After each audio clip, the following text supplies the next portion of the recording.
Olá pessoal, professor Neto aqui falando, finalizando essa discussão sobre o conceito de indução eletromagnética, na nossa oitava parte desse vídeo, comentando agora sobre ondas eletromagnéticas. Uma onda eletromagnética é composta por campos elétrico e magnético oscilantes que se regeneram mutuamente. Começando com algumas analogias.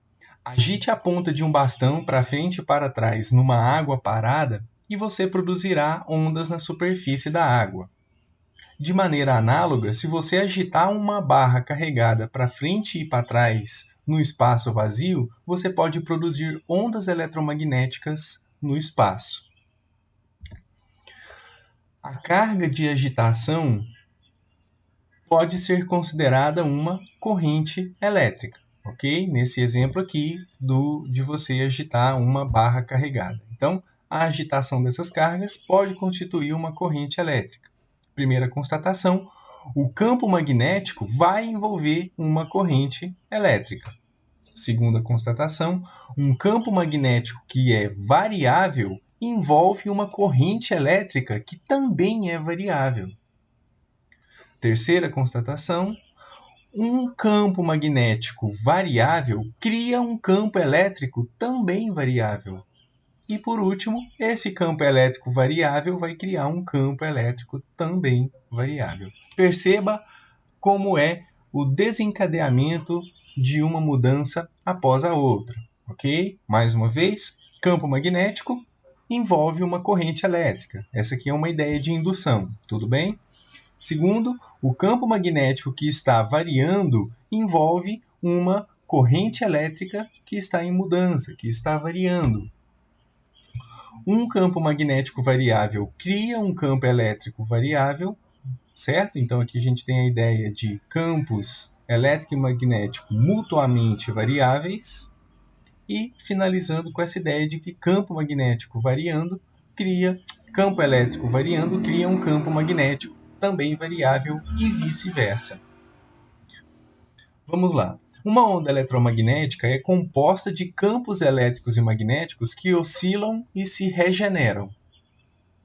Nenhum meio material é necessário. Então, assim como nós começamos a discussão falando sobre uma analogia de ondas criadas na superfície da água, no caso de ondas eletromagnéticas, esse meio material ele não é necessário. Os campos que oscilam emanam dessa carga vibratória. Carga elétrica vibrando vai criar um campo elétrico variável. Esse campo elétrico que está variando vai criar um campo magnético que varia e isso continua de maneira que um mantém a vibração do outro. Em qualquer ponto dessa onda eletromagnética, o campo elétrico é perpendicular ao campo magnético, como está sendo mostrado aqui no desenho. Ambos são perpendiculares à direção do movimento da onda. Perceba, portanto, que aqui nesse primeiro desenho, o campo elétrico está desenhado em rosa. Okay? Então, o campo elétrico está oscilando e, na mesma maneira, um campo magnético representado em azul oscila de maneira perpendicular, ou seja, são dois campos elétrico e magnético que fazem 90 graus entre eles e esses dois campos também fazem 90 graus com a direção em que essa onda está viajando. Aqui um exemplo mais dinâmico, ok? Com a observação de que as cores estão invertidas nesse desenho e nesse. Aqui, a onda em azul é representada pelo campo magnético. Aqui nesse desenho, a onda em azul é o campo elétrico.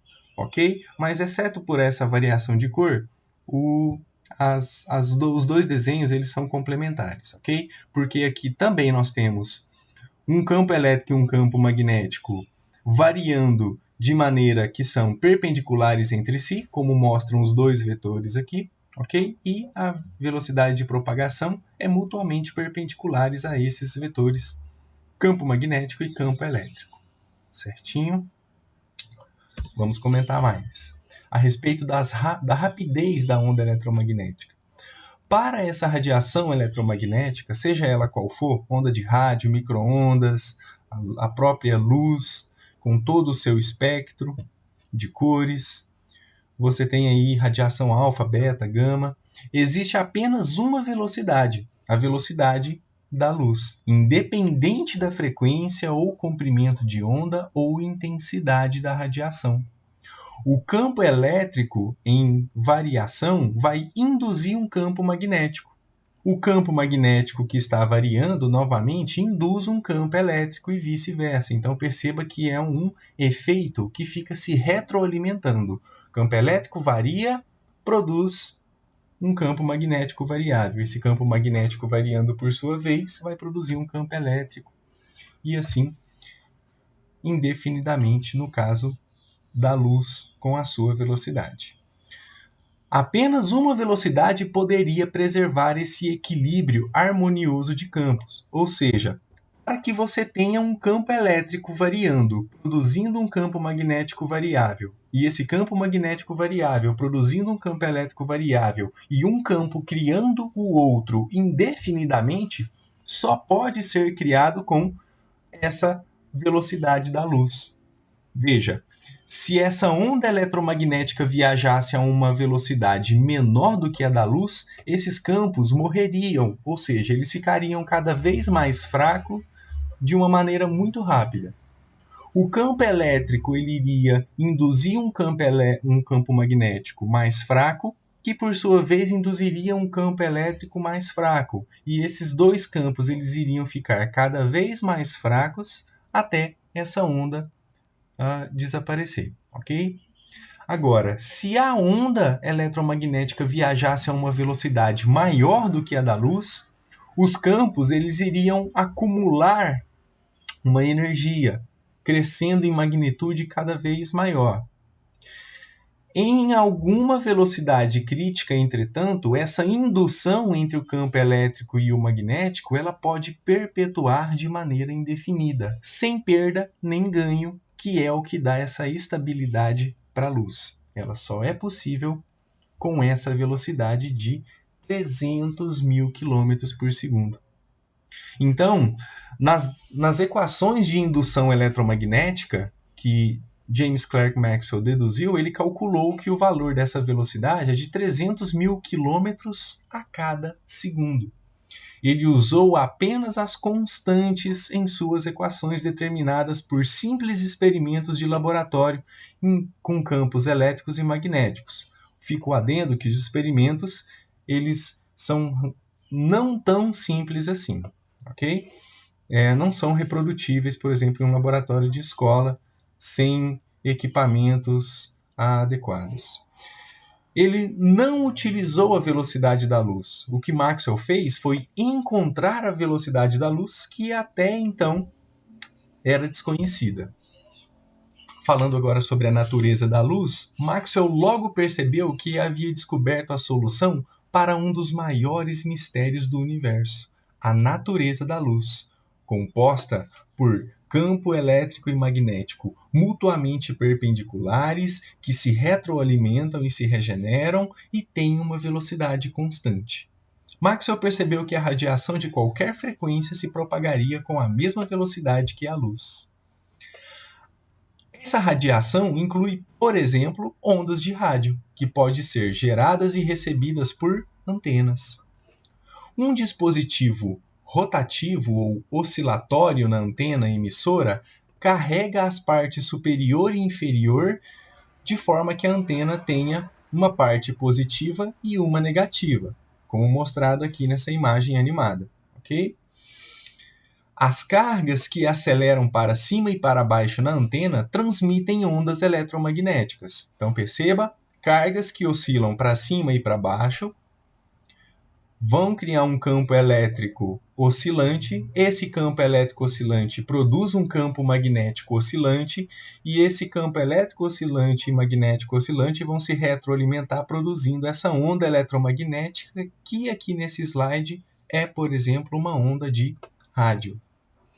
Quando as ondas atingem a antena receptora, as cargas elétricas internas nessa antena vibram no ritmo das vibrações do campo emitido por essa antena emissora. Então você tem aqui uma antena emitindo uma radiação, uma antena recebendo essa radiação, ambas oscilando na mesma frequência.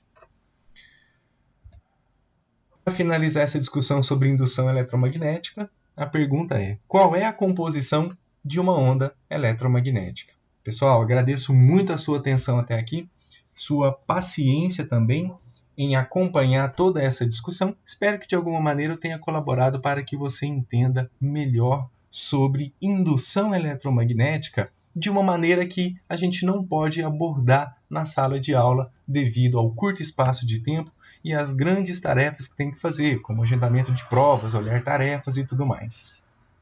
Precisando da minha ajuda, deixe um comentário, ok? Estou sempre à disposição para vocês. A gente se encontra num próximo vídeo abordando outros assuntos, que pode ser física moderna ou então a continuidade sobre física óptica, a parte óptica da física, ok?